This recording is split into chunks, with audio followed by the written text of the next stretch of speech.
Running in and out every day, 39-year-old Mr. Chen delivers 300 orders a week. The recent COVID outbreak in Taiwan has brought him more orders, but he has to take more risks since over 90% of the population, like him, haven't been vaccinated. I live with my 5 children, my wife, and my mother. You ask me if I'm worried about them? Of course I am. I have so many children, and I worry that I might get them infected. As the father of 5, he has no choice but to go out and make money. I hope the government can offer food delivery drivers vaccines as soon as possible. We're in contact with so many people, dozens, if not hundreds, every day. Many are still waiting. While the vaccination program for elderly started rolling last week, vaccines that Taiwan has received to date can only cover 1/5 of its 23.5 million people. There isn't enough vaccine support. Only when we have enough vaccines can we do mass vaccination. That's the first layer of protection for all of the people.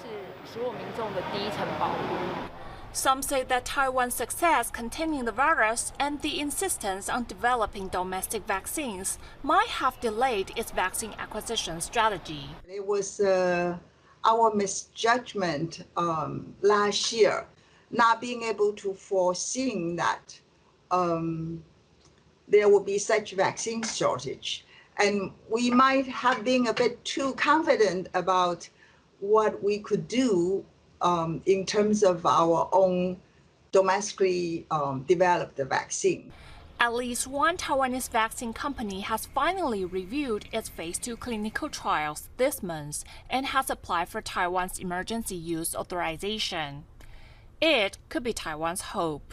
Whether it's efficacious or not still remains an open question, but at least there's sufficient